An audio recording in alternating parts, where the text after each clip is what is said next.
this Sunday night, live on the WWE Network, Survivor Series, Goldberg, you shall be beaten, victimized, and conquered by Brock Lesnar Oh, wait a minute. to such an extent that you, sir, shall be unrecognizable. So unrecognizable that your son will call Brock Lesnar Daddy. It is Review of Raw. I am John Pollock, along with Wai Ting. Wai, we have returned to Canada. Yeah, we have. Wow. What a weekend in the... You and I, we wanted to go down. We wanted to check on our neighbors to the south. There's some wacky stuff going on there. And you and I, we did what we could. And then it was time to go home. Yeah, we just basically said, you know what? You guys can deal with this. We're on our way back. You guys figure it out. Yeah.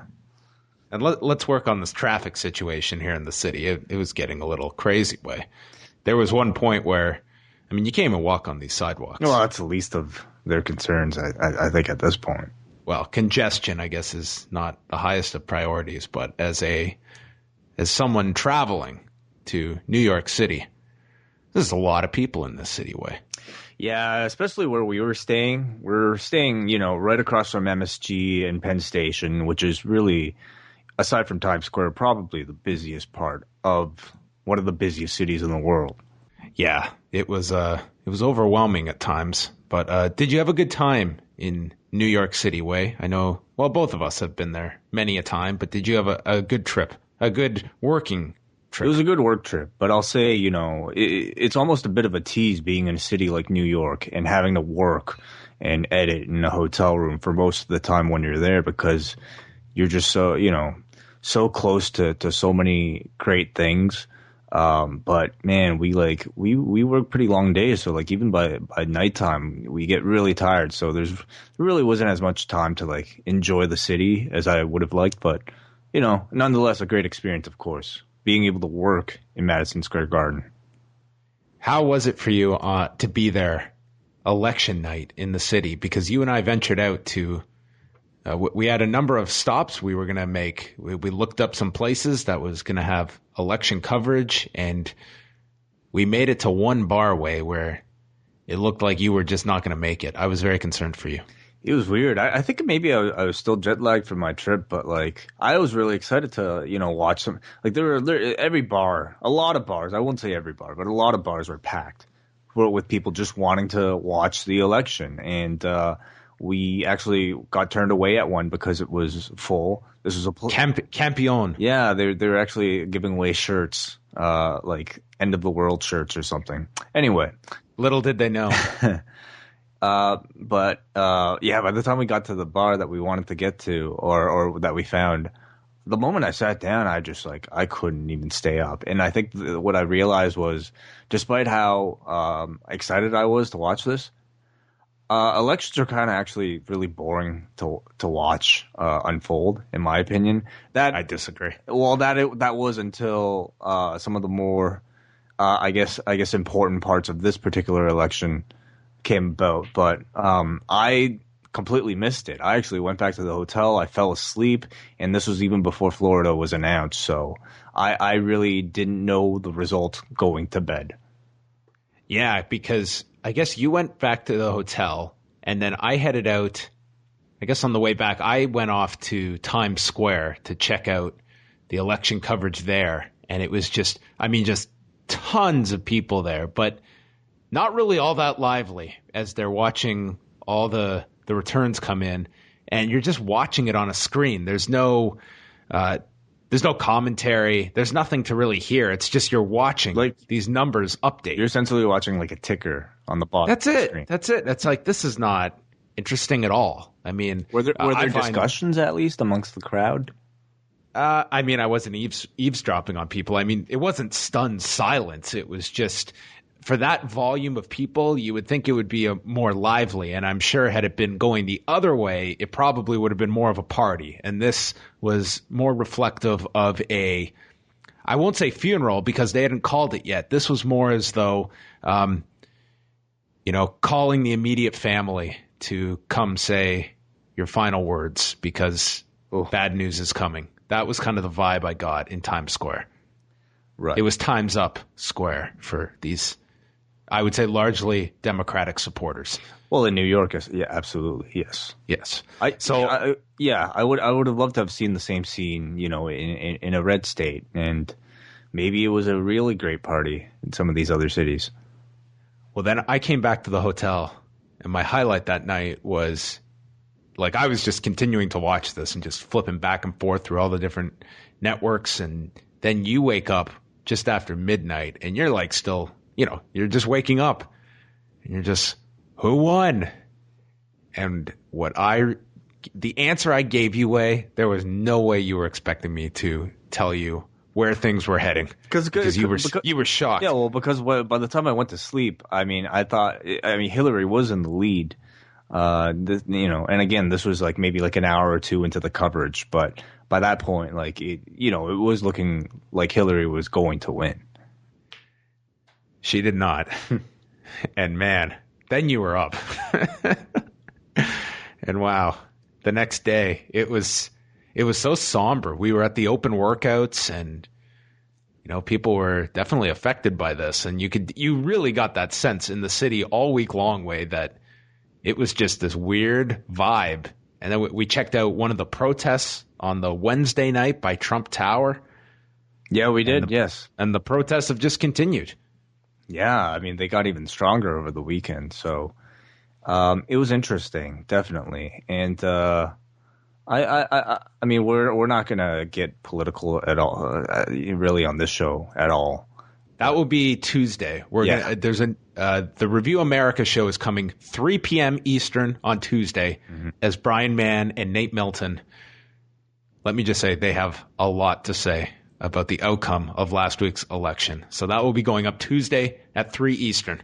Right. But, certainly, I guess being in a place like New York City, you really got the sense that, like, at least this particular part of the country had just suffered a tragedy.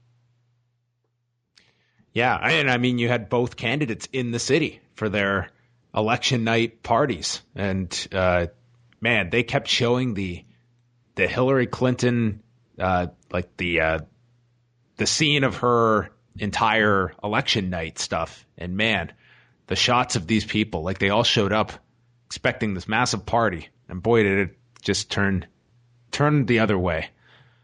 Yeah. There are actual compilations on YouTube. Oh, really?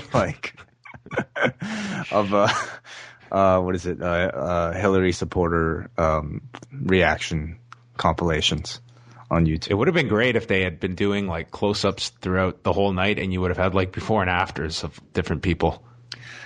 They did a great sketch on SNL with Dave Chappelle and Chris Rock with their roommates as they are watching, and it's just each half hour the change of the mood. Oh, I thought that was a really good sketch. I thought it was great. Not really because of Dave Chappelle or Chris Rock. Like Chappelle kind of seemed out of his element at times on the show, just doing this style of comedy. But I loved the way they kind of lampooned, your stereotypical Democrat. You know what I mean? Your stereotypical liberal. And like I said, there are fanatics on both sides. And typically in the media, you kind of see it portrayed of Republicans. But I like that SNL, at least in that sketch, managed to, kind of make fun of Democrats as well. Yeah, I thought that was a very good show on Saturday. But we're not going to chat too much about Saturday Night Live. Quickly, just talking about UFC-related events over the past week, Wai. What were some of your highlights, including the show on Saturday night? Well, again, watch it's great. It was a privilege to be able to be in Madison Square Garden for the fights, but I didn't even get to watch the fights. Like we're in the back, we're underneath the bleachers the whole time. I'm editing, I'm shooting stuff. I really didn't get to watch the fights until this morning when I got back home. So.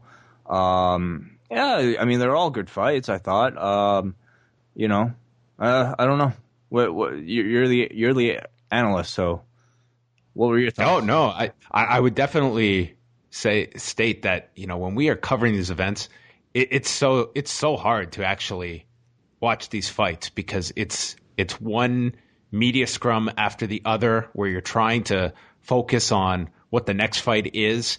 And I mean, there was one where we're doing with Tyron Woodley right as the McGregor Alvarez fight's beginning.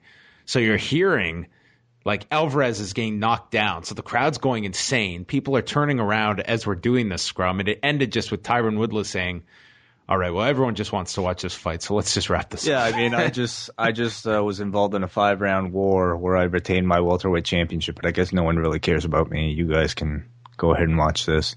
Yeah, I mean, we didn't even really have a screen. We were like you and I were kind of watching off of, I guess their VTR operators monitors. Yes, it was. I mean, it was. You know, it's weird. It's weird that like I mean, I tell my friends, hey, I'm actually going down for New York for this thing, and everybody's like, oh my god, you got to go! I'm so jealous. Meanwhile, like they have a way better view of the fights than I do. Just watching from home, you know, for them. Yeah, it was actually kind of cool because on the Saturday night, I mean, doing these scrums, we were like working alongside Michael Landsberg the whole night from TSN, mm-hmm. and. Yeah, I was chatting with him all night, just chatting about stories of like just various guys he's interviewed. And I mean, he's adamant that we had met before, but I don't feel I've ever met him before. But nonetheless, I thought that was really... As our Wikipedia has stated, you are the only former law guest to not appear on, or law host to not appear on Off the Record. Yeah, which I don't think is accurate either. I don't think Mouth has ever been on Off the Record, but I could be wrong. I don't think Agnew's been on either. Really? Yeah. Oh, why would somebody write that then? I don't know, but nonetheless, I guess Jeff on Merrick has been on. Obviously. Merrick did it, yes. So is that it? Maybe it should definitely be reworded. Oh, okay. But actually, not technically on Off the Record, but on, I think it was like one of their last episodes. It was Robin Black's prediction about Holly Holm beating Ronda Rousey, and they played either the clip or the sound bite of it, and it's my question setting up Robin's prediction. So my voice made it onto Off the Record. I can say that. I guess that counts, sure. Also, I want to in particular mention one of our listeners, Way. Bryce from Virginia, who I met on Friday night. And this was just the nicest guy who I met on the street as I was on my way to meet up with some friends. And I'm doing my Pollock power walk as I'm just listening to my headphones. And this guy just flagged me down. That's no easy task. I know. I'm really in to try to stop John Pollock as he's got headphones in and he's walking. It's impossible. He might as well be, you know, in a time warp. I don't understand what kind of my headphones are on. How could I possibly hear somebody if they're you know what though? My name? Your headphones are really loud. Like I'm concerned for your ears because like I'm on the plane with you, and I could hear your music like through your earbud headphones. These aren't even like Beats with like big butt bass. These are just like regular standard iPhone earbuds, and I could hear them from where I'm sitting on a plane. You should say something next time. I never knew that. I'm going to be self-conscious about that now. No, I mean, I don't care. It doesn't bother me. It's just more I'm concerned for your ears. That's all. We need those things. How are we going to do these shows? Yeah, that's a great point. My hearing goes. It'd be a little tough. Oh, I mean, you can't really sign for a podcast. Yeah, maybe we'll get to that point. Have to be video. Yeah, that's true. Also, I would need to see you. Shout outs to Dan O'Connor, who was another listener that we ran into. Was this a guy on the train? On the train? This was crazy. On the New Jersey train. This was an Irish listener of ours who wasn't even in town for Connor. He was no connection to the fight card. It wasn't here for UFC. We're sitting on the train on our way to the airport Sunday morning on like 3 hours sleep. And here's this guy who just Wai happened to sit next to. And midway through, the guy goes to Wai, "Are you Wai Ting?" And I'm listening to this because I'm in the seat behind them. Just nuts. Absolutely nuts. Yeah, it's crazy. So it was great. We got to see a lot of our friends in New York. And, of course, that's Bryan Mann, who took us to some great barbecue in Williamsburg. Ahmad. Robert, who designs a bunch of our shirts. So New York Rick, who, you know. I got to say, a lot of these times I'll go to a city for work and there might be friends in the area, or it's like a WrestleMania where lots of people are there. And I always leave where it's like there's tons of people I didn't see. And this one, I got to catch up with so many different people. Including Kyle Edwards, a former Kyle Edwards. Kyle Edwards, got to see him. Met up with Todd Martin and Dave Meltzer before the UFC card as well. That was a lot of fun. So lots of people that we got to see. And then we worked at Madison Square Garden until 4 a.m. on Sunday morning, and we're up to go catch our flight Sunday morning. I couldn't believe that. Wai, you looked just dead by the end of that day. Yeah, I mean, I wasn't very. We both were. I wasn't very talkative at all. But yeah, at the end of that day, I could tell. I just kept it quiet. Honestly, probably from 11 p.m. Saturday night onwards, my goal was just to get home and get in bed. That was my number one goal. And I just I didn't want to talk to anybody. I was probably miserable to be around. So I apologize for that. But I just wanted to get home.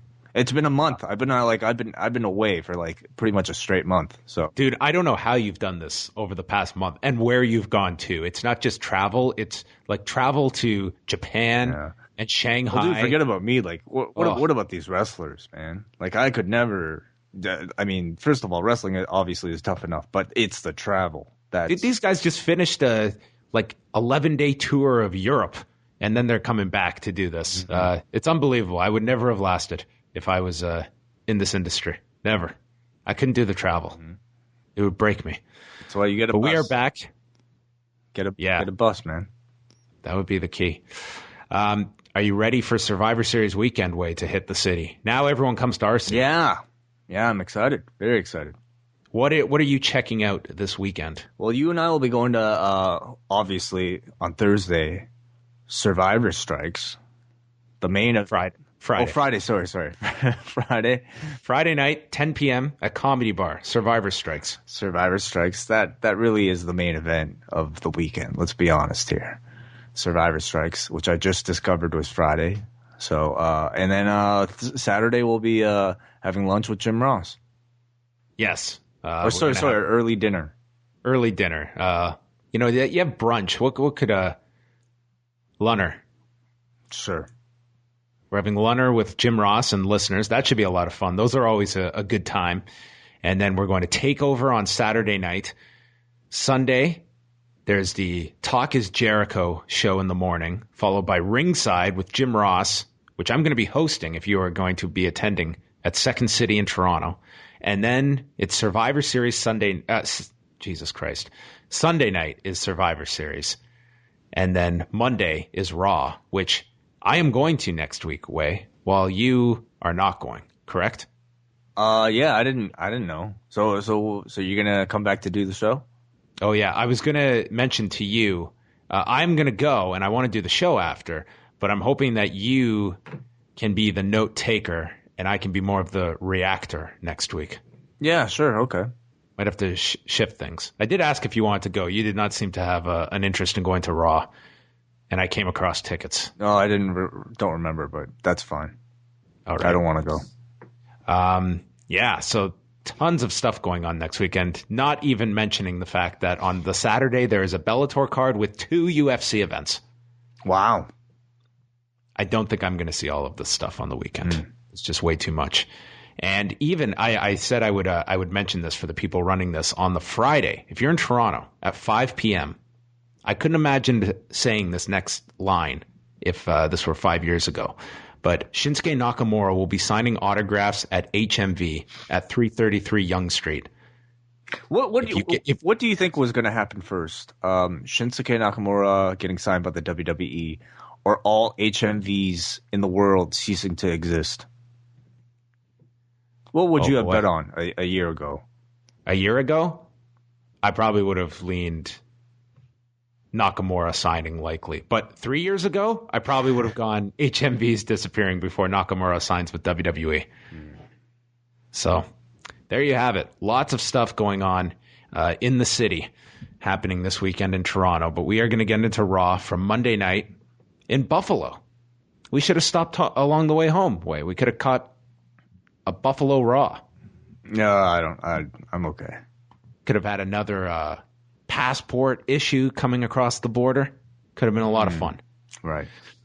All right. Well, the show started off with Mick Foley and Stephanie McMahon in the ring with the entire roster at the entrance.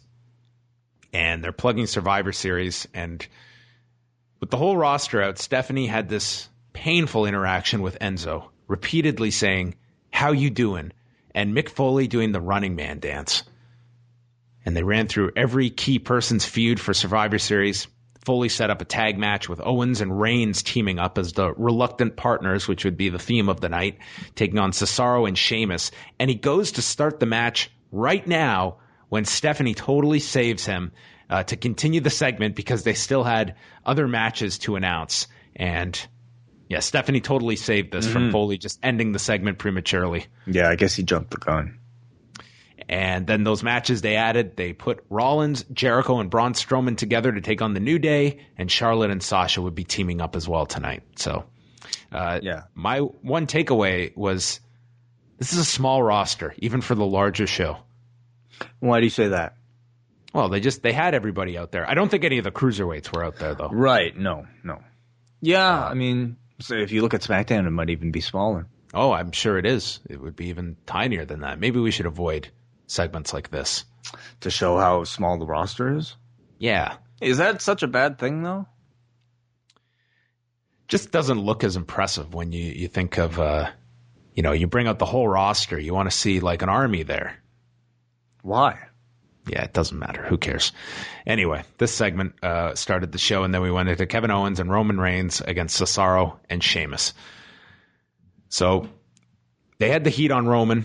Both were on the floor arguing when Cesaro hit this tornillo plancha to the floor and laid out Reigns and Owens. We come back from the break, and Owens is in the ring with Cesaro. Owens hit this tornado DDT off of the turnbuckle and won't tag Roman as he does the Reigns pose and hits a cannonball.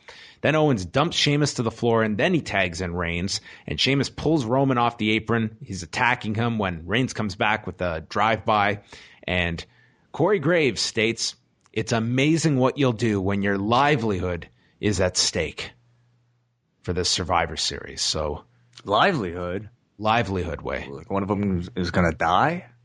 They could be death, a firing, something awful is going to happen. Well, actually, in that opening segment, like Stephanie, didn't last week Stephanie threaten, like... That's what she said last week. Firing? They could be fired if they lose. Oh, but that was never played up here. No, that's not. I think no one. I don't know if that was a line they really wanted to hit home because there's probably zero plan of paying that off if Raw were to lose. Yeah. And for all we know, whoever's winning could change between now and Sunday many times over, as we've seen in the past. Reigns hit a Superman punch on Sheamus, then Cesaro saved. There was a Superman punch to Cesaro. Sets up for the spear when Owens blind tags himself in. They argue. There's a brogue kick to Owens, but then Reigns spears Sheamus, and he lifts Owens and puts him on top for the win. Owens and Reigns get their arms raised here. The reluctant partners way. Which one? Both. That's the whole theme of tonight's show was partners that can they get along would be the question for just about every tag match on this show. Yeah, I guess the theme that they were setting out at the beginning of the show was to put a bunch of odd pairings together in order to prove to Stephanie and Mick that these teams can work together heading into Sunday. So what if they couldn't? What would their backup be? Well, Steph said if you guys can't work together, some serious changes were going to have to be made. And I guess that would mean swapping people out of teams, or maybe she meant changing their look. I don't know. She just said serious changes are going to be made, but thankfully nothing had to be changed. These teams, I guess, all managed to be successful despite disliking each other. They have Curtis Axel on standby. Oh, right, yes. Maybe they could get Jacare to be on standby like he was last week. Yeah. Okay. Yes. And then have him ready Yes. to weigh in, get his medicals processed, and have him ready to go if there's an injury or people can't get along. Right. Yeah. But you know, the odd pairing couples. It's funny that like Sheamus and Cesaro now, or like They're now the traditional tag team. yeah, like they're the team that actually. I mean, in comparison to the other teams, they're the ones that are actually getting along because they're just further along in this odd couple thing. I think the pairing has been somewhat successful. I would say it's definitely been an improvement for Sheamus, who seems far less irritating now than before. I think it's made him more interesting, and I think he's kind of taken advantage of it and found a bit more of his voice as a result. Can you believe it was a year ago when they had that one-night Survivor Series tournament where Sheamus won the title? That was a year ago. Don't remember that at all. Well, we moved on. Strowman, Rollins, and Jericho are in the back, and Jericho calls him and Owens the co-captains and preaches team unity, and he's got gifts for Rollins and Braun. He has bought them scarves. And Rollins says, I'm not a scarf guy. Braun wants Jericho's scarf that he's already wearing. And Jericho informs him it costs $750 from Vienna. But he gives it to Braun, who then tears it up and announces he doesn't like scarves or Jericho. Yeah. And Jericho, like he said in your interview that aired on La La last night, great job, by the way, John. Wonderful plug, Way. He's begun to interpret this a drink it in man, that line, into a bunch of other things, and this time it was with the scarf, and he said try it on, man. So continuing to be innovative is Chris Jericho. I thought Braun, I legit had a bit of a chuckle when he said he wanted Jericho's scarf. And for a brief moment there, I thought they were going to take it almost too far. I had shades of Goldberg. Exact same visual in my head. Putting on the wig. But instead, they had Braun tear up the scarf and made him look pretty cool in the process. But I think the crowd, especially in Buffalo, sounded a little disappointed. And they almost felt bad for Jericho, who I feel like I can confidently say, I mean, outside of perhaps Goldberg on this show, Chris Jericho was top babyface on this show. Sami Zayn, who was not the top babyface on this show, was with Bo Dallas on the pre-show, and Zayn said that he earned the right to get the Intercontinental title match at Survivor Series, and this set up a match. I guess Bo was upset that Sami Zayn is representing Raw. So this match happened. I can confirm that. Dallas hit some elbows and stomps in the corner, then caught Dallas, exploder, haluva kick, 231. Sami Zayn won, so you had the right finish. And that's it. Quick win ahead of his title match on Sunday. And I guess the Bo train is just kind of there we stalled. go. Saxton interviews Zayn in the ring, and he calls it the opportunity of a lifetime on Sunday, and he makes fun of Ziggler as a Poison cover band member, or he could be facing the community theater hack The Miz on Sunday, because they will be having a title match on Smackdown Tuesday night, and the winner will face Zayn on Sunday. A little unfortunate that the guy doesn't really even have an opponent to be able to cut a promo against in the go home show. But who do you think it'll be? I think Ziggler, unless they do one of those wacky finishes where somehow a three-way really doesn't work for this kind of Raw versus SmackDown theme. So I assume Ziggler keeps it. The Cruiserweights are all inside of a room, and Bryan Kendrick walks in. He says their futures are hanging in the balance, and they are not sure if they will. Because if he loses the title, they go to SmackDown. Yeah. So what difference does it make for them? Really none. They'd probably be better utilized. They should all be saying, hey, that means Moro's calling our matches, and maybe we'll get some decent creative out of this, even though it's largely similar teams. But nonetheless, they can watch football.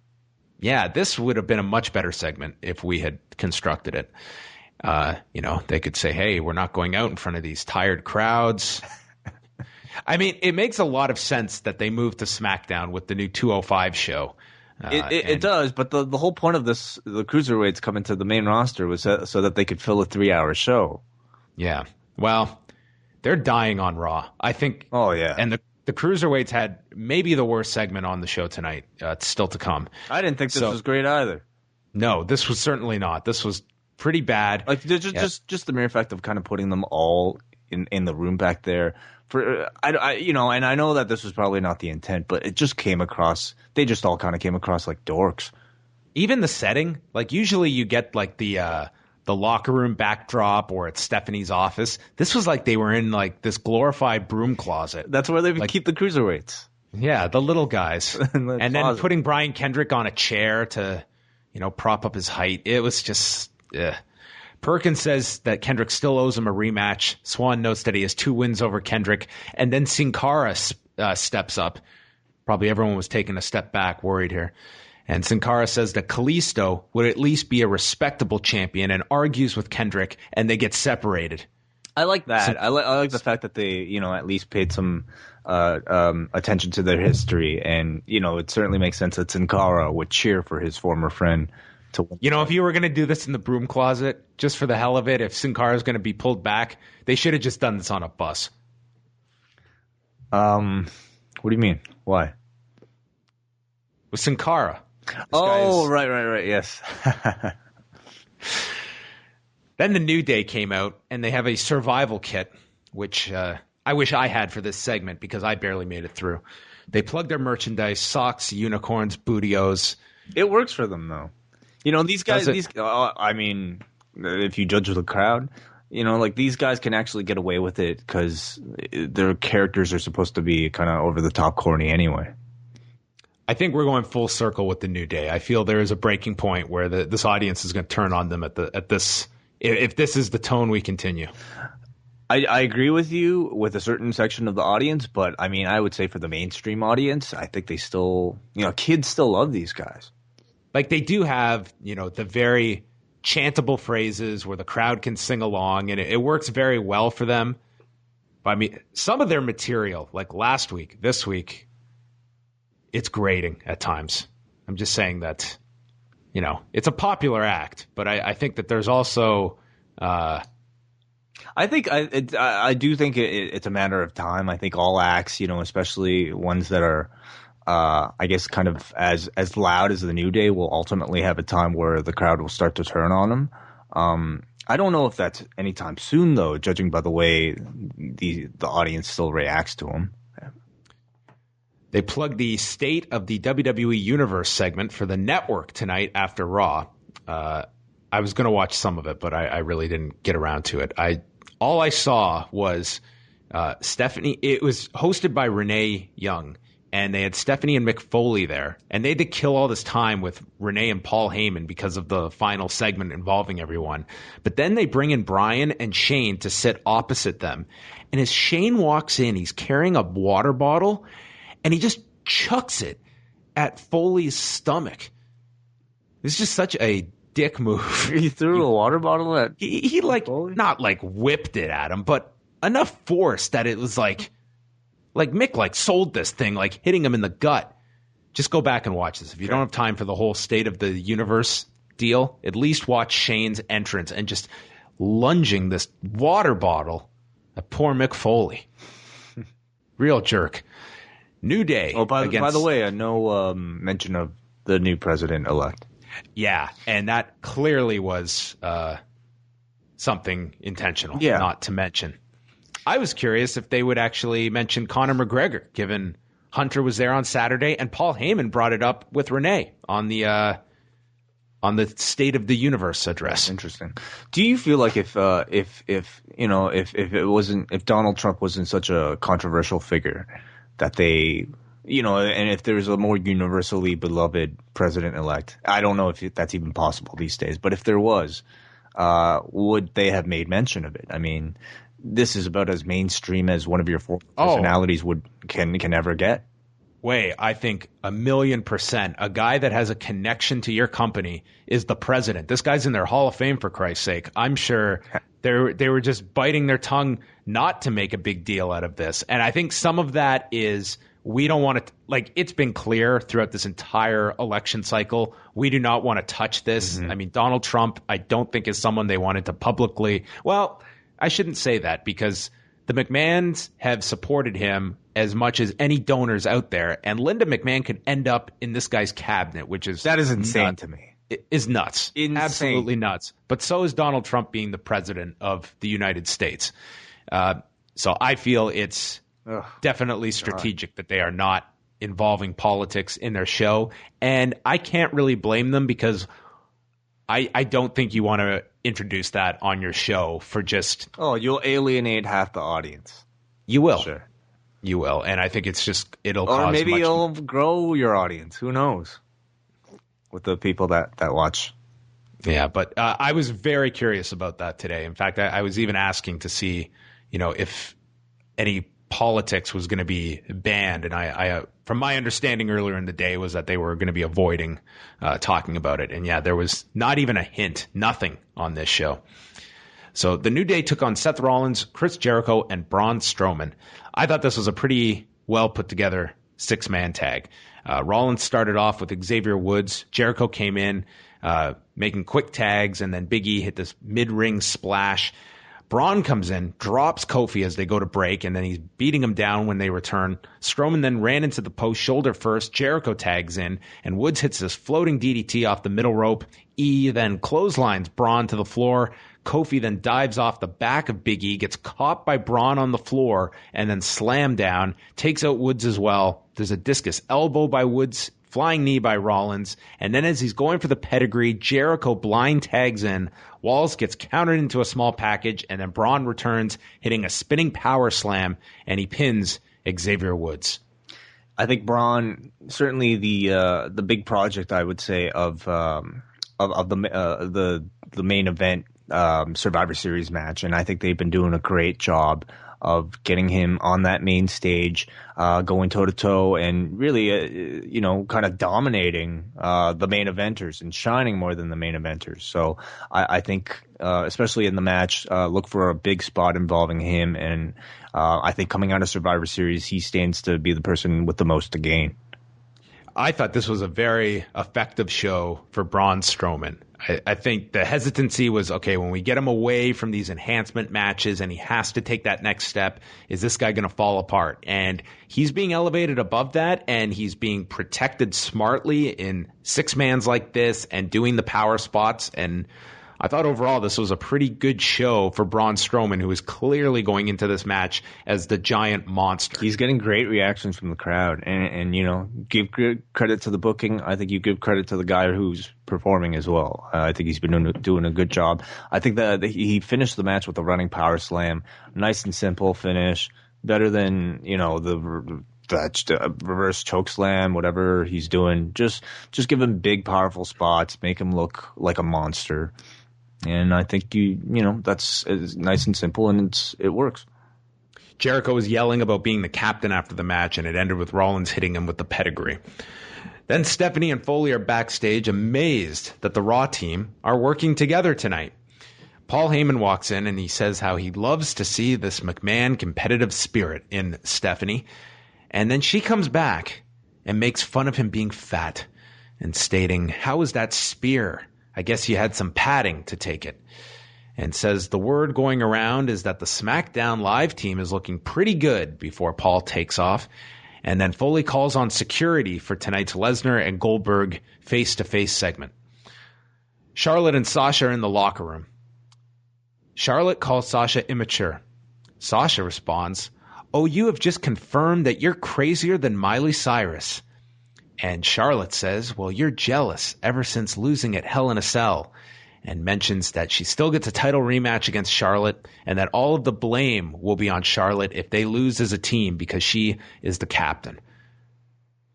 I thought this was just one of those awfully scripted segments that just felt so insincere. I think what especially stands out are all the pop culture references that are just forced into these promos. That would just never happen in real life, at least not in the way that they're scripted here. Like, you got that. You got Rollins earlier in the show calling Jericho, saying, if I wanted to look like you, I'd raid Lady Gaga's closet. As if who do you, as if that's ever been said in any type of argument as an insult in real life. some of these poor guys, when they get some of this material, and women, and just have to read this. Like, imagine what that first read through is like. Again, like, I mean, maybe you're just immune to it now. I guess all this stuff like would look fun in a comic book, or maybe like some type of novel or a script. It might look fine on paper, but like when you have amateur actors trying to deliver it in a live setting with no camera cuts, it's not going to sound and look good. So I really hope that they start taking some of these out. Well, good luck. I don't think they're disappearing at all. Bryan Kendrick against Sin Cara in a non-title match. Boy, was this something. Oh, my God. There were boring chants. This was an awful match, too. Yeah. Kendrick attacked him before the bell and ran him into the post shoulder first, dumps him to the floor, crawls back in, and then the bell officially starts. The bell rings to start the match. Sin Cara sold for a bit, sent him to the floor. He hit a suicide dive. Then he went for another one. Kendrick sidesteps, and they go to the break. Come back. Sin Cara's in the Tree of Woe, and Kendrick's attacking. Sin Cara gets out. He comes back. He hit a sit-out powerbomb for a 2 count. Then Kendrick leaped out of the corner, and then they collided heads somewhere in this transition, and both looked just frustrated because they just nailed each other in the head. Sin Cara hit some back elbows, was hitting him with these hard leg kicks. The crowd was dead. Kendrick tries to go for the mask and then gets thrown over into the captain's hook, and Kendrick gets the tap. What a state. Forget the state of the WWE universe. How about we get a state of the Cruiserweight division? Because it's been dismal since the CWC ended, and this might have been rock bottom for me watching this. It was just like so sad watching this division. Just, it's awful. It's just like this was just taking up time. This was not a good match. These characters are not over. Yeah. It needs a hard reset, and maybe moving it to SmackDown allows it that. But you're right, Wai. This should not be failing on one show, and we can think just moving it to another, it changes it. This is the same company doing this. I don't expect much different either. But it's dead on Raw. Dead division. Did I say that? I don't think that was. No, you were saying that, the idea was the Cruiserweights being brought up to fill out the 3-hour show. I mean, that makes sense that you would want this whole division on Raw. Like, these guys are not going to have all these spots on SmackDown. That's a show that, I mean, is pretty fast-paced in comparison, that you can't fit in a big Cruiserweight match every single week, much less a couple of them that you get on Raw. Yeah, I think there are a lot of clear issues with the division, and I don't necessarily think a move to SmackDown in itself will fix anything. I think part of the problem is that they don't really have a star of the division, somebody who's truly over with the audience and able to engage the audience on the microphone. I think you need somebody on the level maybe of charisma of an Enzo to perhaps fill that type of role, somebody that the crowd already legitimately loves and, will want to see win or lose a match. They don't really have that. It also doesn't help that you really get no interaction with the Cruiserweights from the rest of the show. And I guess that is sort of by design because they want it to kind of seem like its own autonomous thing. But as a result, it seems lesser than, the things that Stephanie and Mick are involved with, let's say in the opening segment. The fact that like they're just kind of off in their own little universe without anybody really being over to the level of your main eventers just kind of makes them seem insignificant to the rest of the show. And, whatever. In the end, I think what'll help get Cruiserweights over is the same thing that'll help get anyone over on the main roster. And that's having big personalities, delivering good promos, probably first and foremost above having great matches. I think that follows afterwards. Yeah, I agree with you. And to be honest, with the talent that they're putting out there, it's not like these guys are going out and having blowaway matches either, where you can at least excuse poor booking, but they're tearing it up. You're not getting that. You're getting guys working your, a non-cruiserweight style for the most part. Like you're seeing, on a show where you have a Seth Rollins or half these guys that you're watching now, Cesaro, like what is so unique about the Cruiserweights? And they're not even at that level to me, that when you have guys that are just killing it in your main event matches on the show as well. And you get this with Bryan Kendrick and Sin Cara that was just nothing here for 10 minutes. Anyway, Enzo and Cass are backstage. Anderson and Gallows walk up and call them the biggest nerds in the room. How are you doing? And in 2016, we had a Dr. Evil and Mini-Me reference. Gallows then tells them to drop the lame comedy routine, and they proceeded to have a lame comedy exchange, ending with Cass saying that they look really, really, really dumb. Yeah, and they have the team at Survivor Series. Can they work together tonight, Wai? That big question. That is a very unique question facing this particular group. All right. I know what everyone is saying. You guys just shit on everything. You hate everything. Well, let's take a break from that, because then we saw... No. I want those people to tell me what they liked, okay? Tell me what you actually enjoyed about some of these things, and then we can have a discussion, because I sometimes I fail to see it, and I just tell you what I feel. That's all. Well, my point is, this next segment was, I thought, incredible. We had a security wall forming in the ring with the security as Brock and Paul Heyman come out. Lesnar nearly slips, hopping onto the apron. I mean, had he just slipped and fell down, he would have had a face to mat. So the crowd is just, I mean, they awoke for this segment. It was obvious these were the guys they had come to see at Raw. Bill Goldberg and Brock Lesnar, and nothing else. They are chanting for Goldberg. Before he comes out, Goldberg does his entrance in the back, and I think we can start our own list, Wai, because for the second straight week, we've got a new streak, and that is Jimmy Jacobs getting on camera. I didn't notice that. He was there on the side as Goldberg was passing a bunch of people, including Sami Zayn, but Jimmy Jacobs was behind him. Okay. So that's 2 weeks in a row. The creator of the list, Jimmy Jacobs. Incredible. Has appeared on Raw. Wow. You know who? Know who else was there? Who? Local from Smash Wrestling, Kevin Bennett, played one of the security guards. Oh my gosh, Kevin Bennett! Yeah. I didn't notice that. He's from Buffalo. Well, there you have it. Very good heel.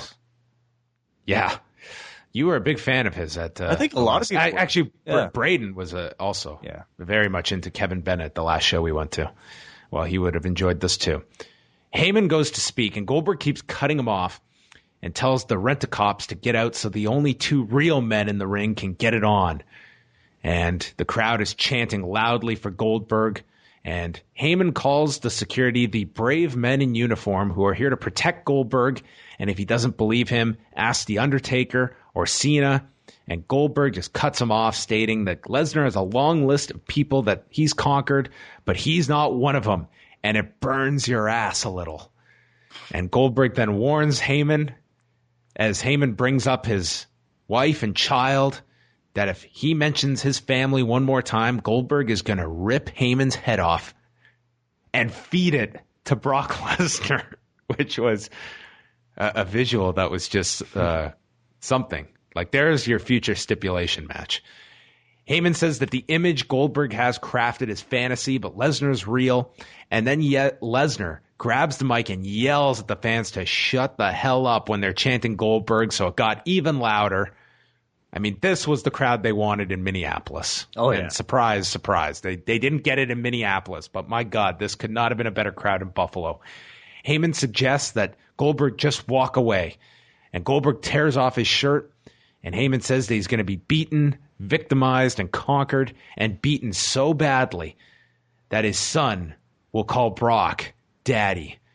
And this leads to Goldberg attacking the security and throwing them away out of the ring. It's just down to Goldberg, and Lesnar's on the apron. Lesnar tears off his shirt.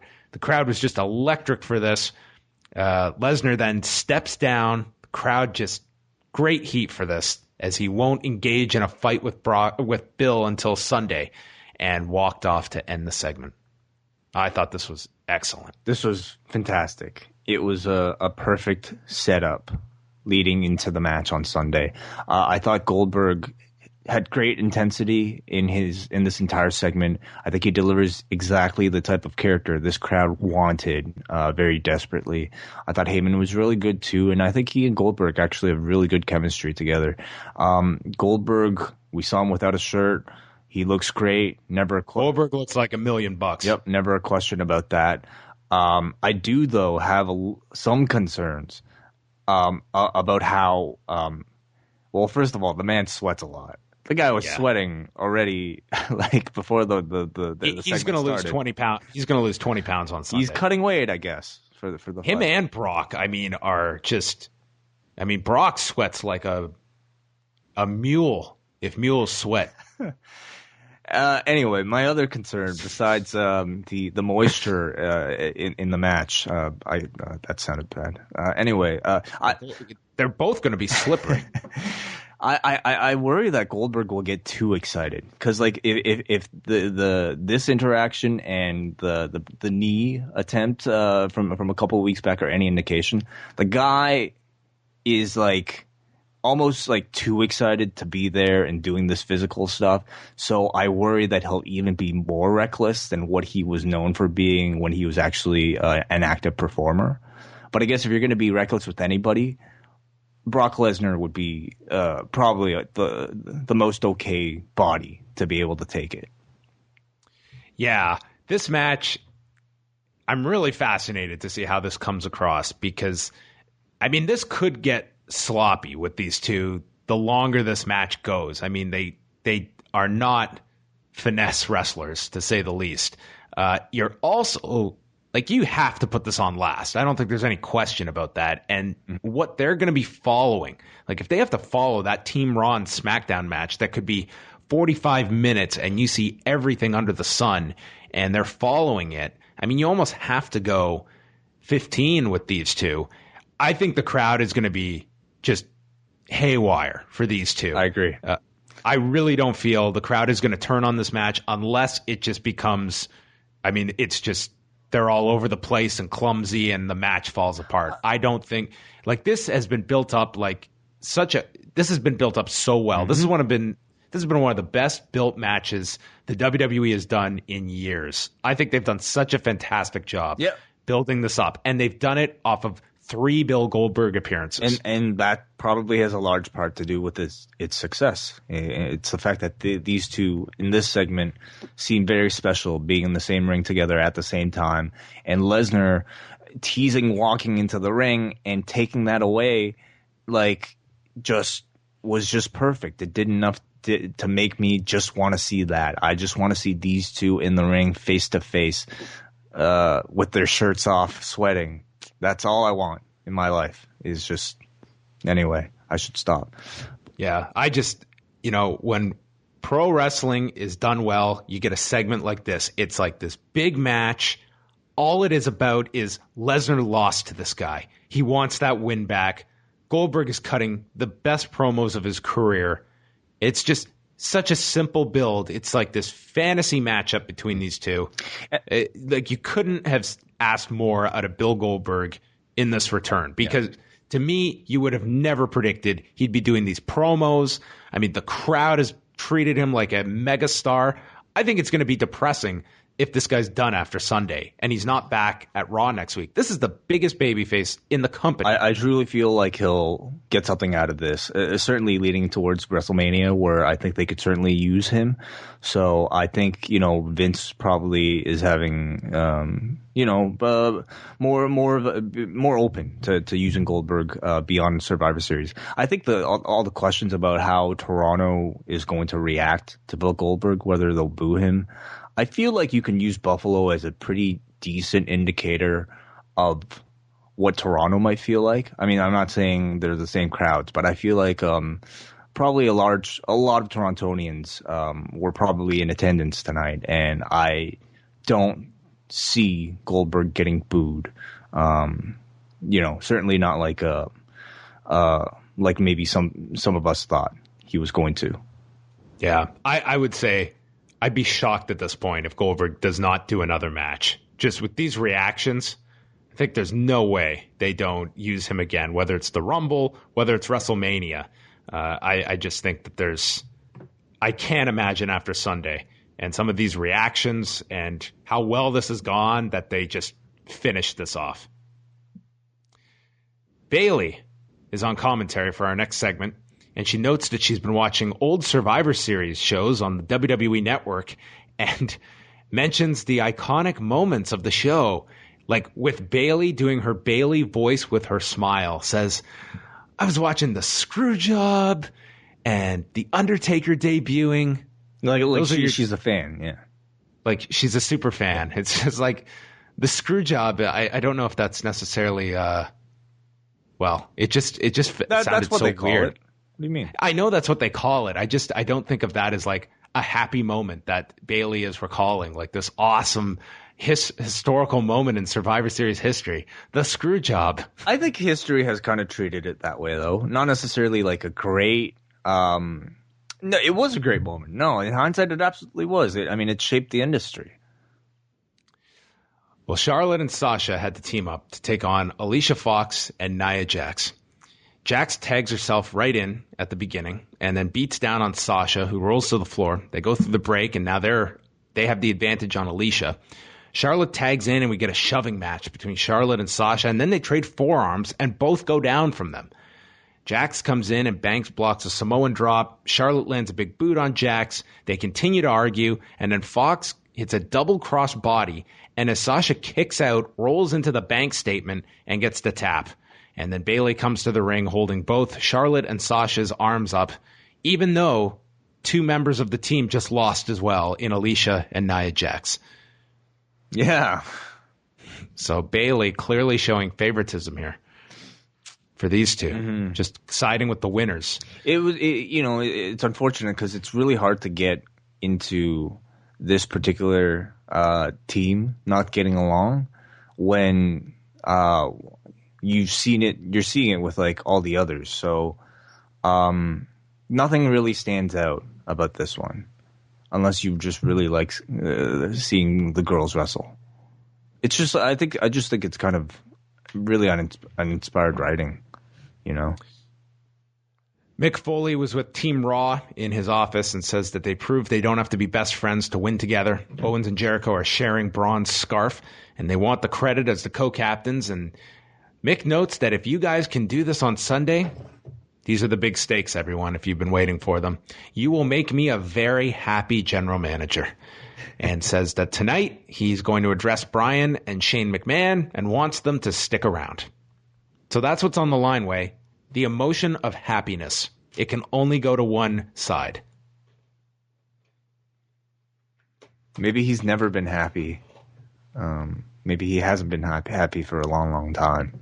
Wow, that could be like a deep issue. Like the man who always wished you to have a nice day, never had one himself. Wow. And he just wants to have one this Sunday. Mm-hmm.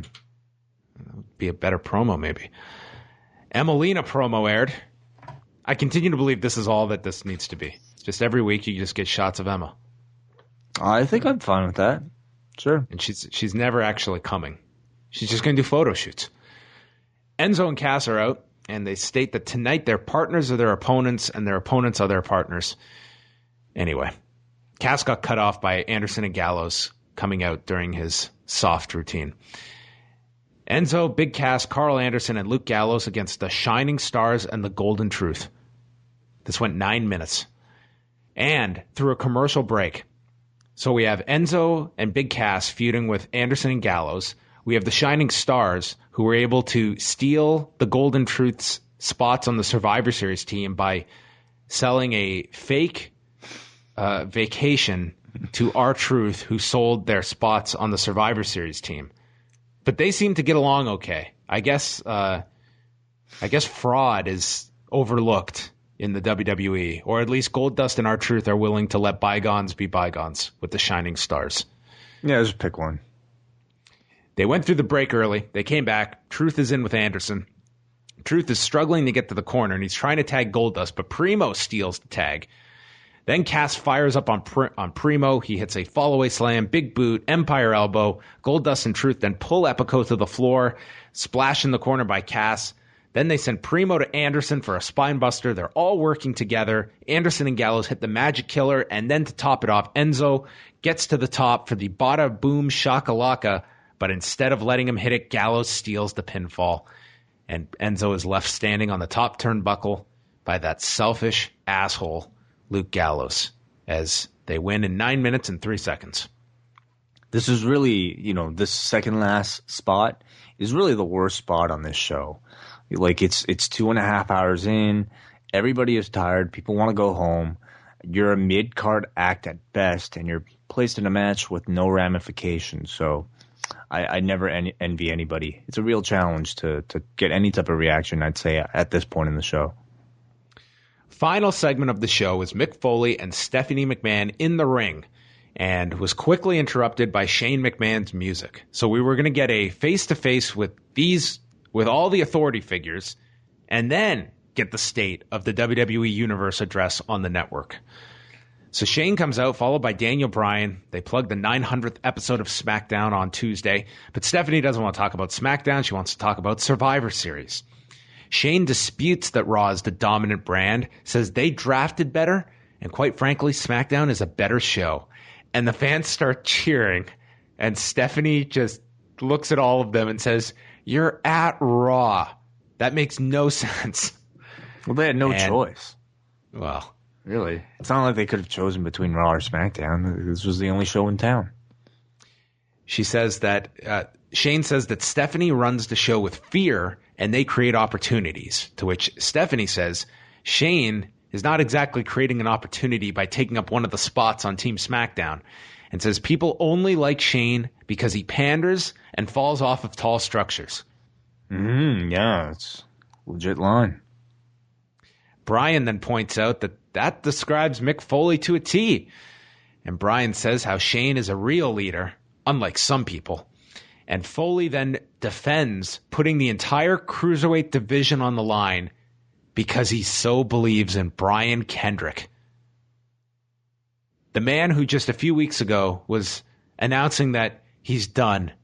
And TJ, can you please lose? I just can't beat you. And now the entire division rests on this guy's shoulders and whatever plan he has. And also states that they have treated the women better by putting them in the main event of Raw and Hell in a Cell, and they're not lazy or complacent like Daniel Bryan accused them of being. And then Stephanie and Shane go back and forth accusing each other of having a oversized ego when Team Raw comes out.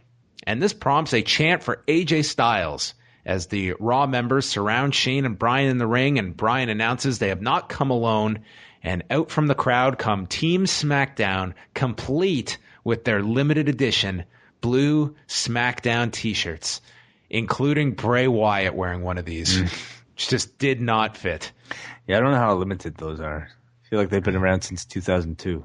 Yeah, once a year they always need these. Why didn't the Raw team have to wear these stupid-looking shirts? I don't know. I never love it whenever they, just kind of make everybody kind of look like, They look like SmackDown security guards. Yeah, exactly. And the Raw guys look like stars here, but they did an even better job of making the Raw guys look like stars by the end of this. But I'll say, it does help visually in the brawl, so you can tell them apart.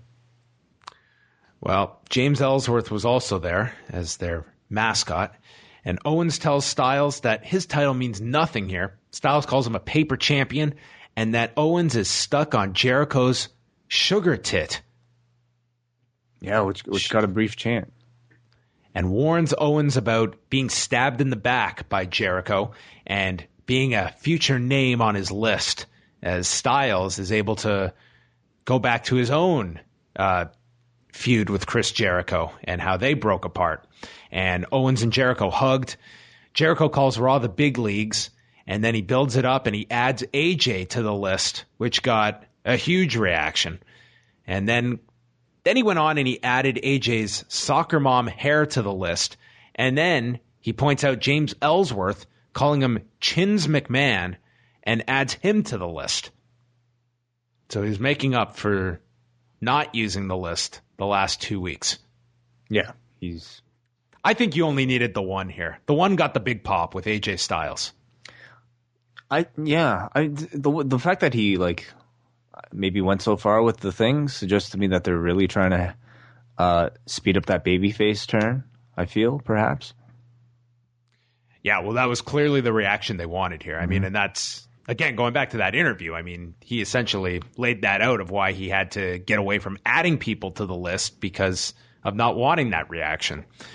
Bray then addresses Braun, saying how he gave him the keys to the kingdom and how Braun abandoned his brothers and he will destroy the monster that he created. Then we had a stare down between Braun and Orton. Rollins says they don't know what Reigns and him are capable of when they're on the same page, and then Ambrose initiates a brawl involving everybody. And Braun slams Ambrose and then splashes Shane in the corner. Styles and Ambrose are double-teaming Braun, but they can't get him off his feet. But you know who could? Super Shane, who takes Braun down to the floor.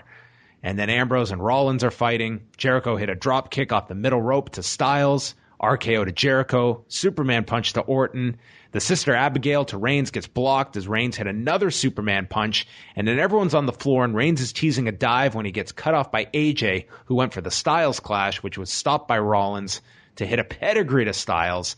And the show ended with a double-team powerbomb with Reigns and Rollins to delivering the powerbomb to AJ over the top onto Team SmackDown on the floor. And with all 5 members of Team SmackDown laid out, they got to their feet, and then they left.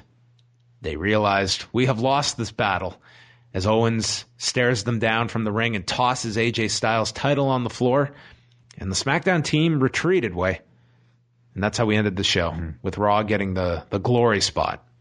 I really liked the closing segment. I thought it was really good. I love the fact that you had AJ and Owens leading it, at least vocally, as the rightful champions. And I'll say, like, seeing the two of them stand in front of each other with the belts on their shoulders was actually a really cool visual for the first time.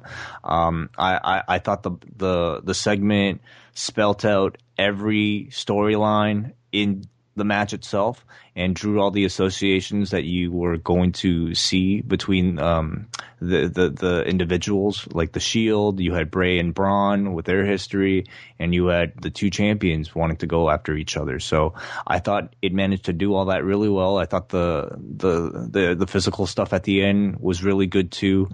And, you know, I was really just interested in Goldberg and Brock on this show, but I think after this segment, they hooked me for this one as well. It was a good segment. I wonder do you think they're going to have the Raw guys on SmackDown this week, or is this the end of the interaction between the teams? SmackDown really is like the second go-home show. So one would think that, yeah, like SmackDown would have the SmackDown guys getting the advantage. But yeah, is there a house show or anything tomorrow for Raw? No, not for a Tuesday night. So they could do that. I just think so. I mean, they left Raw so strong here at the end of it that I thought they're either redoing this on SmackDown this week or SmackDown's winning on Sunday. I'm not sure. Or Raw's just winning and they just beat down SmackDown to hammer that home. All possible. I think SmackDown has to win.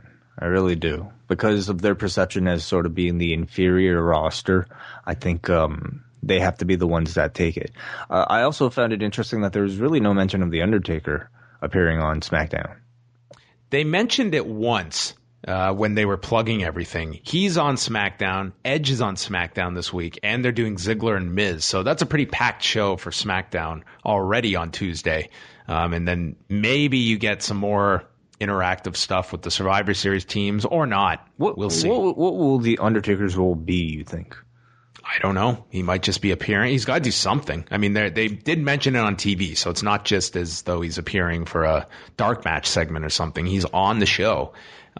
He's got to be there for a reason, I would think. Set something up. I don't think he ends up involved in Survivor Series or anything like that. I think it's an appearance to maybe, at best, tease something for next year.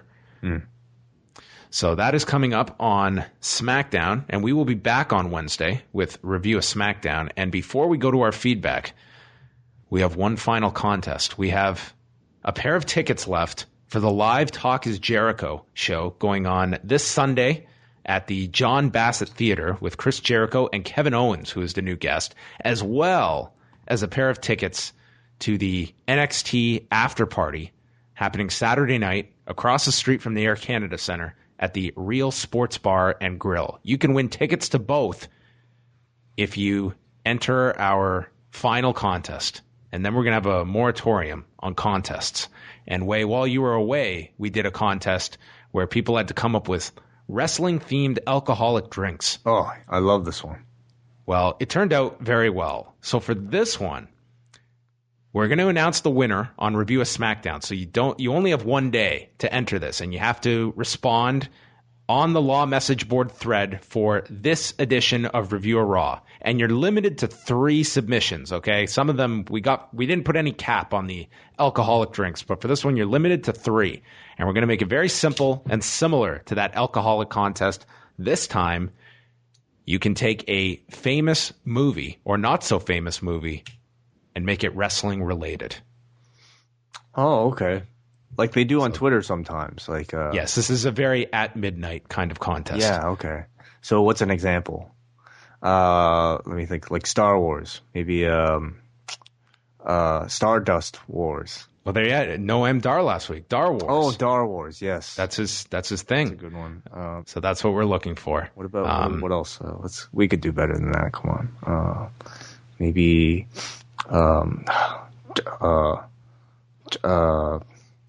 Fuck.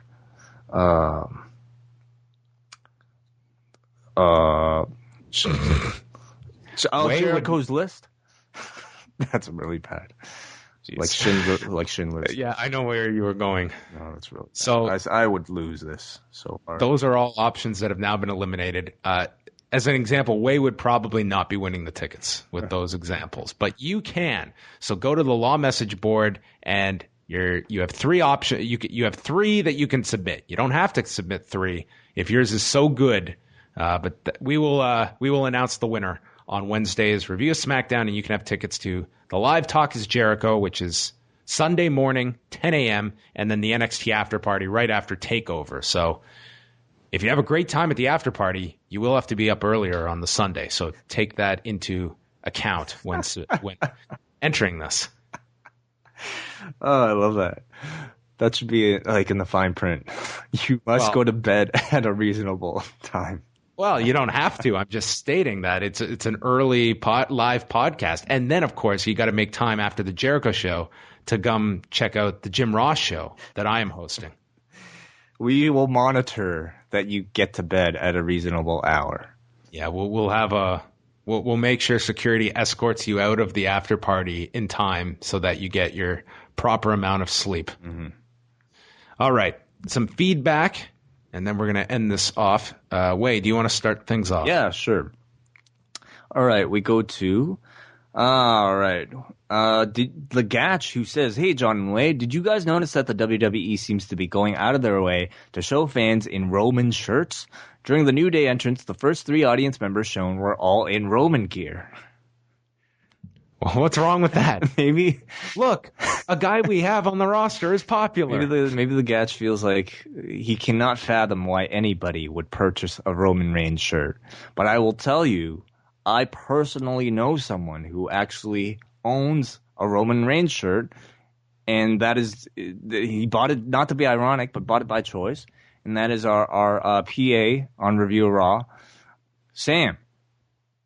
He does own a Roman Reigns shirt. Yes, we can confirm that. He rocks it proudly. By the way, the video edition of Review of Raw will be back next week. We were scheduled to do it this week, but we were just too tired, so we're doing this via the magic of Skype. But next week, video of Review of Raw will be back up. The video will be back, and my God, when you see what Wai looks like after his trip, that's reason enough to tune in, folks. That's the big cliffhanger for next week's Raw. Larry from East LA. Welcome back, Wai. Looking at the roster had me think of a couple things. You missed the second part. Oh, well, read it. I was skipping along because it kind of outlines the fact that Larry skipped last week's show. I'll read it. Welcome back, Wai, and great job holding it down, John. Looking at the roster had me think of a couple of things. While Stephanie embarrassed herself with trying to do catchphrases, pretty cringeworthy, I was watching Mick and thought, who could eventually replace him, because it won't be Stephanie who they switch out, because it's obvious something is fundamentally wrong with Raw. Raw has depth, but how are you doing comedy with Strowman already? Why are the Cruiserweights presented so corny? I know it's early, but who do you guys think would be a good fit to switch things up? Do you think they're going to replace Mick Foley as the GM anytime soon? I don't think he's the problem at all. He's not the issue. I find the only times he has trouble is when he has to go out and do these incredibly long and detailed segments. Yeah, and like anybody would have trouble, I feel, in that role. Yeah, it's really tough. And to be fair, Stephanie is very good at those. I mean, she goes out and there's times she has to recite tons of stuff. She's very good at that. So Foley's good in many different other aspects, especially the backstage stuff. When it comes to doing the big impassioned promo, he can do that where Stephanie cannot, in my opinion. I like the contrast between those two, and I didn't know how it was necessarily going to work with those two. And to be honest, I warmed up to the chemistry as well of Shane and Daniel Bryan. Yeah, I wouldn't really switch up. There's no need to change anybody at this point. No, the authority figures are great. The complaints that Larry has are, I guess, about the writing and the booking. If anybody will change, I would like them to change up the writers. The only way I could see Foley gone is if they reinstall Hunter into that role, which then you're right back to the show we had a year ago. Yeah, I think that had really run its course. No, I like the babyface dynamic.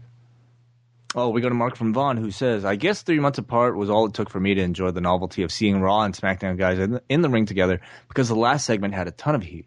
Question, what do you predict will be the lasting image on Sunday as we go off the air? Since TLC and Roadblock main events are already set, they could go in a different direction. Oh.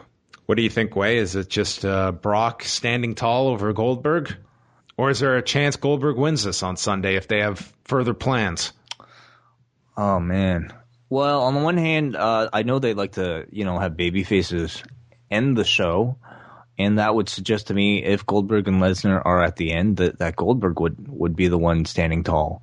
But that would also mean that they would have to have Brock Lesnar lose. So that's a big if because they've been very protective of Brock. But I predict that Brock Lesnar stands tall at the end of Survivor Series. Who do you think wins that match? Brock and Goldberg? Yeah. Brock.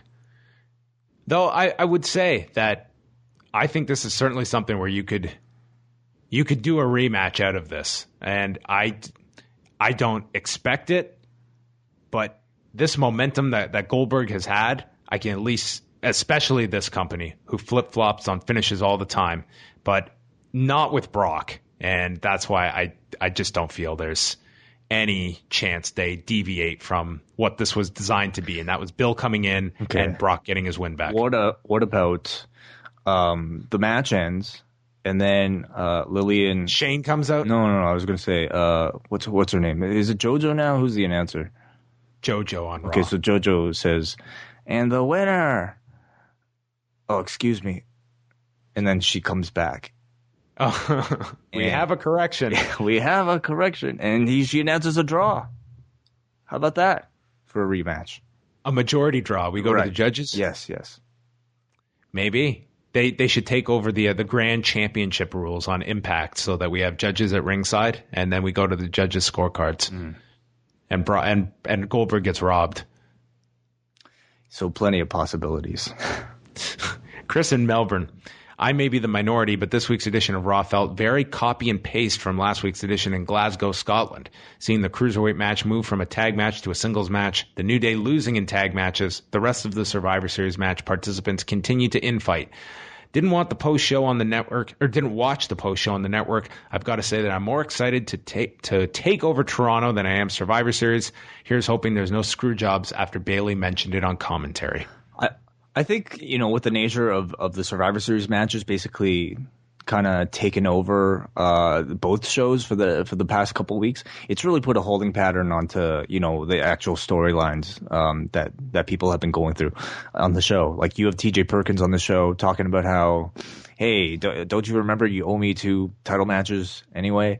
And that's not even one of the Survivor Series matches, but at least in the case of a lot of the other programs, I look forward to Survivor Series being over because I think what Chris is saying about the shows seeming like copy and paste, I think could be very true because they don't really have that much to work with, Don't you feel that's Brian Kendrick they are positioning as their Conor McGregor, this guy who's holding up an entire division by going to take this fight elsewhere with a guy in another division on SmackDown. And meanwhile, you have all these contenders that want their match with Kendrick. You got Rich Swann. You've got, TJ Perkins, got Sin Cara. Well, that would suggest that Bryan Kendrick would also be challenging for the world title.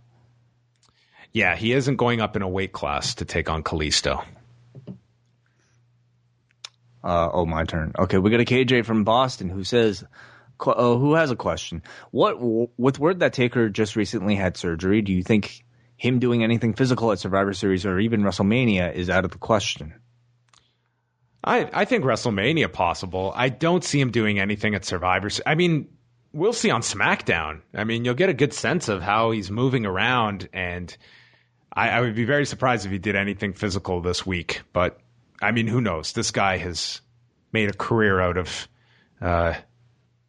just wrecking his body and maybe questioning if it was a smart idea or not. So does this mean he's a SmackDown guy? Maybe that will be answered. I mean, he's coming back to SmackDown and not Raw. So you would assume, not that it matters. Yes. The guy will only show up like twice a year anyway. But yeah, maybe. I guess he is, even though he's never drafted. I guess they got Goldberg and SmackDown now as Taker, and maybe that could be our WrestleMania match. That's interesting. Yeah, I mean, what's the combined age there? Do we crack 100? Well, Goldberg is 49. And Taker, how old do you think Taker is? I'm guessing 48. 51. So we're exactly at 100. Century Club. Nice. You know what? Taker will be 52 come WrestleMania next year, so he will make it 101. When was Bill Goldberg born? December. So they'll be 102 by next WrestleMania if they were to face each other. Is that the oldest WrestleMania match, like singles match? Oh, oldest singles match. I would think it has to be. I mean, Hogan and Vince at WrestleMania 19 were not in there.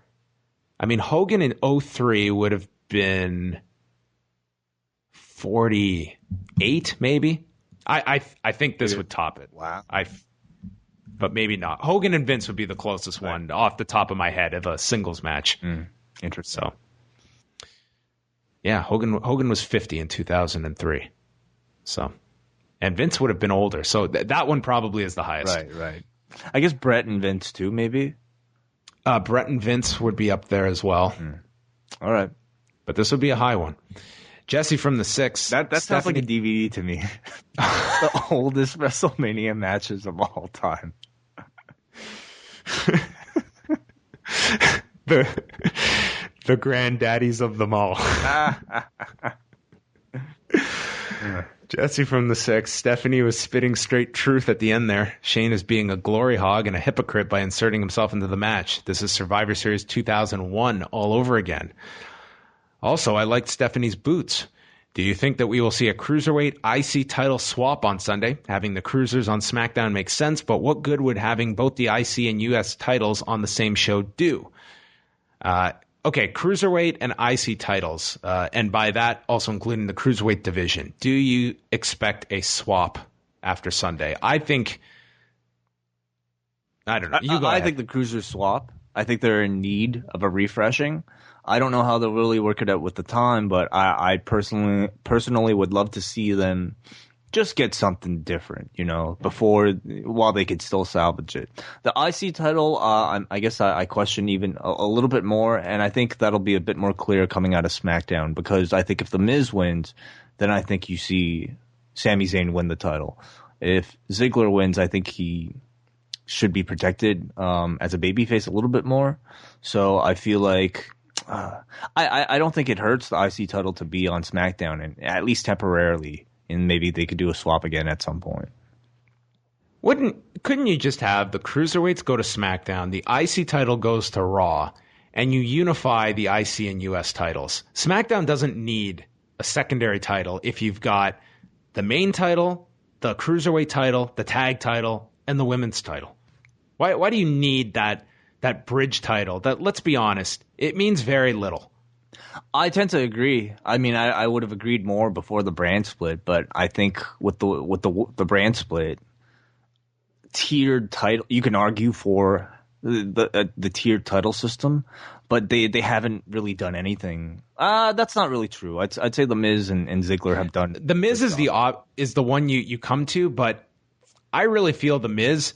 It's like that promo with Bryan did so much more than that entire title reign did. Yeah, I don't know if you necessarily needed the title to get that guy to turn things around. Yeah, but remember, like the brand split pay-per-views will need a number of matches to fill them, and can you always, rely on a hot enough feud to fulfill some of those matches without having that secondary title? I'm not sure. Well, look at it this way as well. Look at that main event scene on SmackDown. It's AJ and Dean Ambrose and nobody else. And you eliminate an IC title.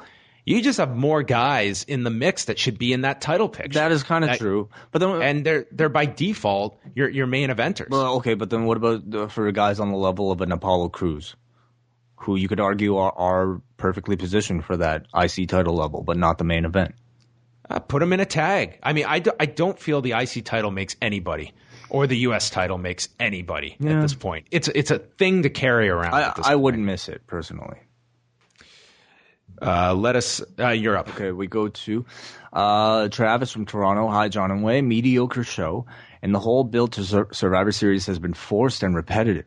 As much as WWE promotes the brand rivalry, it's at best a hollow contest, as nothing is at stake, and at worst, a petulant sibling rivalry that's about as enjoyable as nails on a chalkboard. Why are heels all of a sudden brand devotees? As someone who has continuously held out hope that at some point WWE would make good on the potential of the Bray Wyatt character, seeing him in a bright blue SmackDown shirt made me die a little inside. From early promos on NXT alluding to burning down his abusive father's boat with his father in it, to this. As a quick aside, as much as I've enjoyed the humor of the James Ellsworth character, I find it so bizarre that WWE spends millions on anti-bullying initiatives and then builds an entire character around the fact that he's a fucking chinless geek. Be a star. Don't be a bully, but would you get a load of this goofy asshole over here? Well, you're probably watching the wrong form of entertainment if you're looking for a non-bullying message. WWE. Well, what about Stephanie making fun of Paul Heyman for being fat today? But I mean, she is a heel, I guess. So I think she is. But she was saying that to a heel. She was the babyface in that moment. When she's with Heyman, she's the babyface. I'm not even. Is she? When it's those two together, it's always Stephanie that has the babyface lines, and it's running down Heyman, this scumbag. Kevin writes in, do you remember back during the draft when Vince said, I want you to compete for the keys to the kingdom? I didn't care what you had to do. You could break the law. Well, looking back at that and then at this tonight left me uninspired. There could have been some sort of statistics, ratings, something to separate the two. Some sort. Ratings, yeah, I want to. Oh, that would have been awesome if we got a chart. And Michael Cole goes through the peaks and how, and then he can defend them, saying that we have to face Monday Night Football and that we also had a debate that we had to go against. And then Shane can say, yeah, well, our numbers suck because we had to go against the World Series for a few weeks. And they can all come out with they can have the spin rooms after a debate where they each argue why their show is better. I like it. Ratings should have definitely been a part of the state of maybe they did talk about ratings on the network special after tonight's Raw. Let's do one more, Way, and then we'll wrap this up. Okay, we go to Sean from London, Ontario. Raw wasn't too bad tonight. I liked the matches even if the bickering was predictable. However, I just watched the train wreck they called the State of the Union. It was a bullshit clusterfuck of a show. I had hoped for the long-awaited stipulation for there to be a reason to care about which side wins. Instead, we find out that Shane wants the blue team to win so that he can be the apple of Linda's eye during Thanksgiving dinner. What WTF? Let's be honest, the apple of Linda's eye is probably going to be the president-elect, who may be joining them for Thanksgiving dinner in a few weeks. The McMahons and Trumps. Yeah, maybe. They've probably never been closer. Maybe. It's very weird when you look at those two families and just the similarities. It's right down to, Shane and Donald Trump Jr. and Stephanie and Ivanka. It's they're almost... Oh, that's interesting. There's a Survivor Series match. I mean, Ivanka is like Donald's like... She's the $1 billion princess. That's what she is? Yeah. It's crazy. I look at those two families. It's like there's so many similarities here. All built around a crazy egomaniac. I wonder if views of WrestleMania, what is it, 23? Was it the Trump one? Yep. I wonder if views of that on the network are like spiking way up. I'm surprised. I mean, I haven't been following the coverage thoroughly, but I was expecting to see those Donald Trump segments all over the place. Just, as they're talking about it, and they use it for B-roll where he's like killing Vince on the floor. And there's really nothing that's been worse. Like that is way. Yeah, the real stuff is so much more. Oh my God. Carnival than the wrestling interaction. Dude, after over that, the years. The Access Hollywood thing, like there's nothing you could show that he's ever done on wrestling that'll be more embarrassing. Well, that is the end to Review a Raw. And for all the Americans out there, Review America will be dropping Tuesday, 3 p.m. For all the non-Americans, too. Yeah, you may want to hear what Bryan and Nate have to say. So you can check all of that out. Once again, the contest, we will announce the winner for the tickets to the NXT After Party and Talk is Jericho show. Just post your submissions on this thread at lawradio.proboards.com. Is there anything I am forgetting, Wai? Is there anything you want to mention? I don't think so. I want to continue to, though, promote our series at the Fight Network Retrospective. Yes. Which I believe a number of full episodes are up on our YouTube, youtube.com/Fight Network. And you can catch full episodes with Tom. Actually, the one with Tommy Dreamer, part 2, airs this coming Wednesday. So do check out that one. The full episode with Tommy Dreamer. Oh, I don't think that one's even up yet. But the Santino Marella full episodes are up. And I believe a number of the full episodes are up. So please check some of these out. We have shows with Vampiro, Eric Young, Stephen Wonderboy Thompson, Misha Tate, Anthony Pettis. The now retired Misha Tate. Yes, Rory McDonald. So all that stuff. Please go check them out. Yes, and part 2 with Tommy Dreamer. That's Wednesday night, 7 p.m. Eastern on Fight Network. You can check that out. And Wai and I will be back on Wednesday. And then Thursday, Braden will be joined by Bartender Dave to chat about the final episode of NXT going into TakeOver this weekend. Tons of shows coming up this week at liveaudiowrestling.com. And we will speak with you later this week. Sometimes it is just business. And hey, guys. Hey, how's it going? Geez. Hey, how you doing?